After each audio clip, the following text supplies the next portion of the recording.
আপনারা জানেন দীর্ঘ 12 বছর পরে আমরা এই দিন বার্ষিক সম্মেলন করতে যাচ্ছি।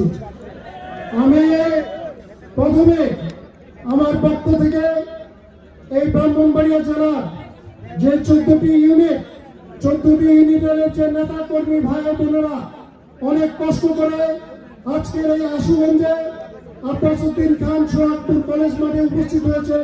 সবাইকে আমার পক্ষ থেকে ব্রাহ্মণবাড়িয়া জেলা বিএনপির পক্ষ থেকে আপনাদেরকে অভিনন্দন এবং ধন্যবাদ জানাচ্ছি। প্রিয় ভাইয়েরা, বাংলাদেশ জাতীয়তাবাদী দল দীর্ঘ সময় সংগ্রাম করে আজকে এই পর্যায়ে এসেছে।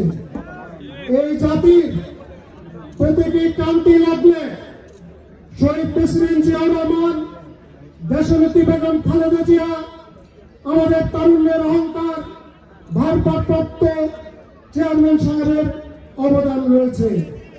আজকে আমরা যদি বলি 1971 সালের 26শে মার্চ যখন শেখ মুজিব পাকিস্তানে পালিয়ে গিয়েছিল, স্বেচ্ছা ধরা দিয়ে পাকিস্তানে চলে গিয়েছিল, তার দল আওয়ামী লীগের লোকজন তৎকালীন সময়ে আগরতলা থেকে ঢুকে কলকাতা পালিয়ে গিয়েছিল।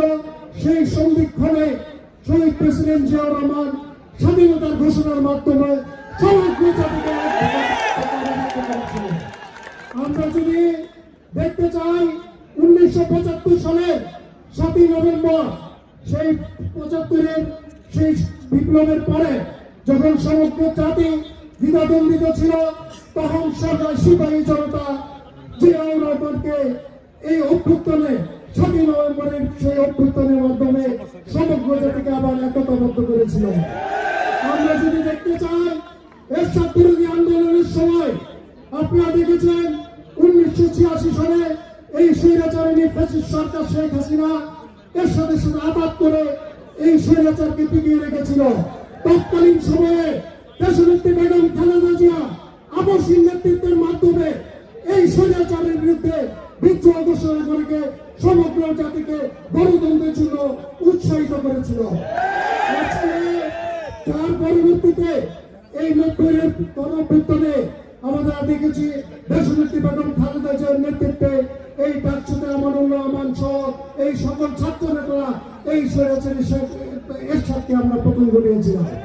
আজকে জুলাই বিপ্লবে যদি আমরা দেখতে যাই, দীর্ঘ 15 বছর ধরে আমাদের নেতা জনাব তারেক রহমানের নেতৃত্বে আমরা যে পটভূমিকা তৈরি করেছিলাম, তারই ফসল এই জুলাই বিপ্লবের অভ্যুত্থান।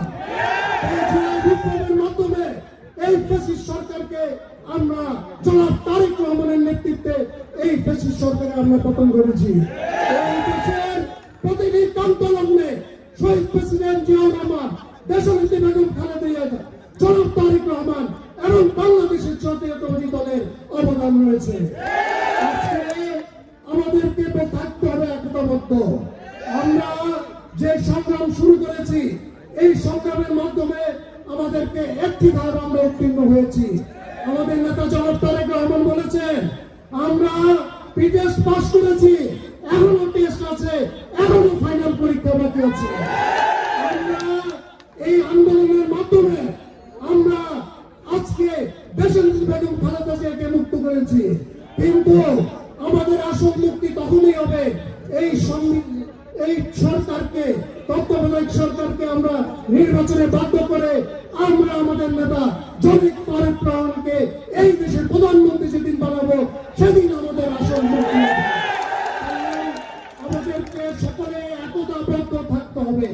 আজকে আপনারা যেভাবে একতাবদ্ধ হয়ে এই সম্মেলনে অংশগ্রহণ করেছেন, আগামী দিনেও আমরা একতাবদ্ধ হয়ে জনাব তারেক রহমানের নেতৃত্বে এই ফ্যাসিস্ট সরকারের যেভাবে আমরা পতন ঘটিয়েছি, ঠিক একইভাবে আমরা আগামী দিনে এই তত্ত্বাবধায়ক সরকারকে নির্বাচনে আমরা বাধ্য করে দেশনেত্রী বেগম খালেদা জিয়া, জনাব তারেক রহমানকে নেতৃত্বে আমরা ধানের শীষের বিষয়কে আমরা আনবো। এই প্রত্যাশা ব্যক্ত করে